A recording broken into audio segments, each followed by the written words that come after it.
Nearly 3,800 UK building firms went bust last year, more than any other industry in the country. So who exactly is building the 1.5 million homes we were promised? Because here's the mad part. We're in a housing crisis. Everyone agrees on that. And yet we're building homes at nearly the slowest pace in a decade. The government set a target of 1.5 million new homes in 5 years.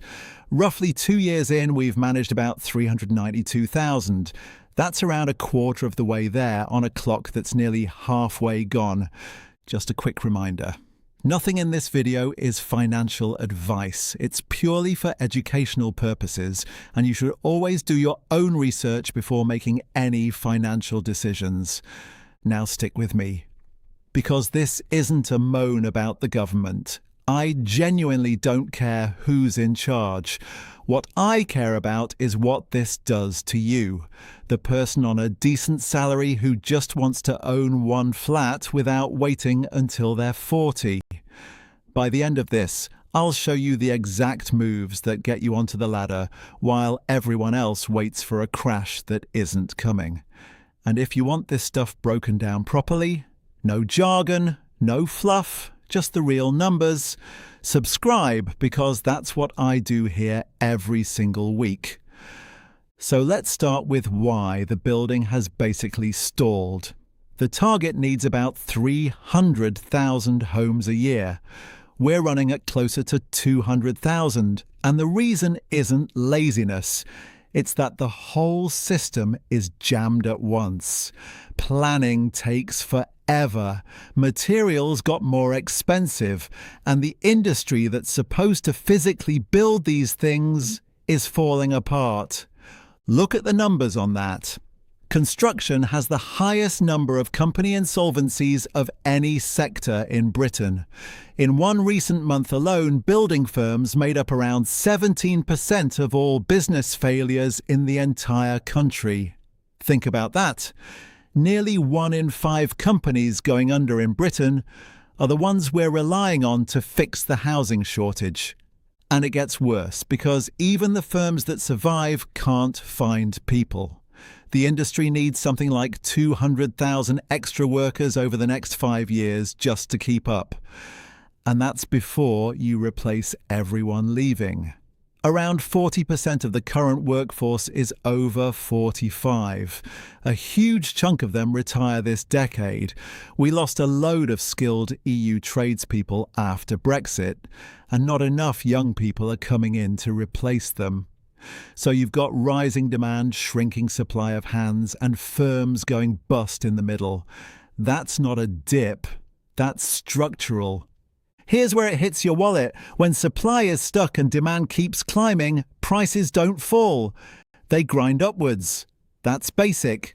So all these people waiting patiently for a big house price crash to save them.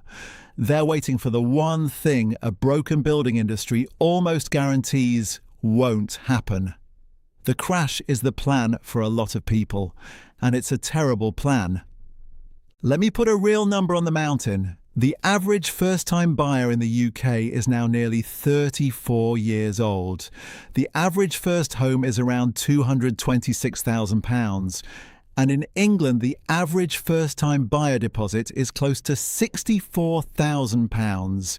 64 grand. In London, the average property is £472,000, so the deposit there is another planet entirely. When people say the ladder's been pulled up, this is the actual arithmetic behind it. So what do you actually do as one person who can't fix planning law or train a single bricklayer?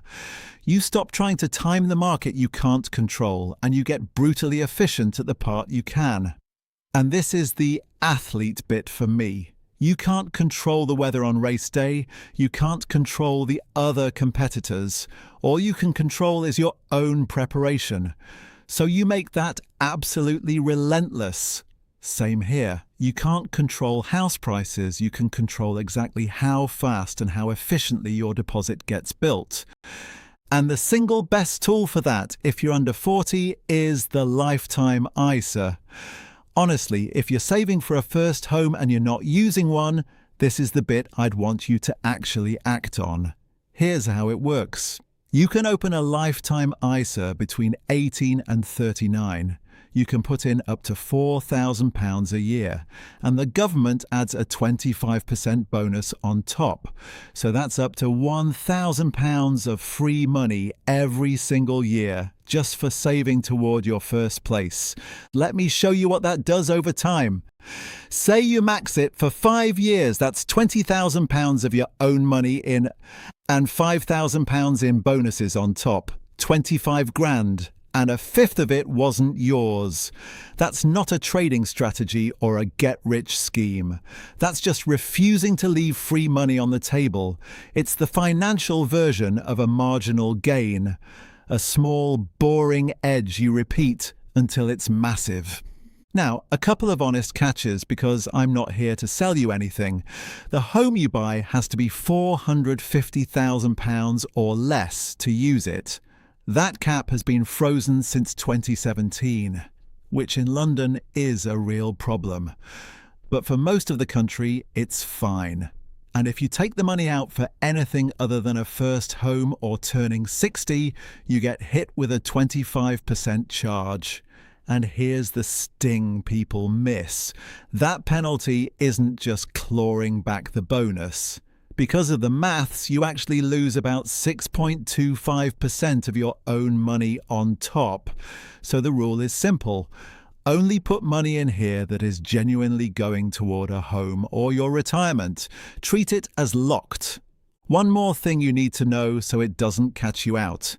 The Lifetime ISA is being replaced by a new first-time buyer ISA, expected from around April 2028. But if you've already got a Lifetime ISA open, you can keep paying into it. Which means the smart, quietly aggressive move is to open one now, even with a single £1, just to start the clock. Future you will be very glad the account already exists, so let's bring this all the way back. The building industry is genuinely broken. Highest insolvencies of any sector, a shrinking workforce, and a housing target it's missing by a mile. That's real, and it's not turning around quickly, but you've got two choices in front of that. You can sit and wait for a crash that a broken supply chain makes less likely by the day, or you can do what an athlete does. Ignore the noise you can't control and get ruthlessly good at your own preparation. Open the Lifetime ISA, grab the free 25%, build the deposit brick by brick while everyone else refreshes the property news. If you do one thing after this video, open a Lifetime ISA with a single £1 today, just to start the clock, and I'll see you in the next one.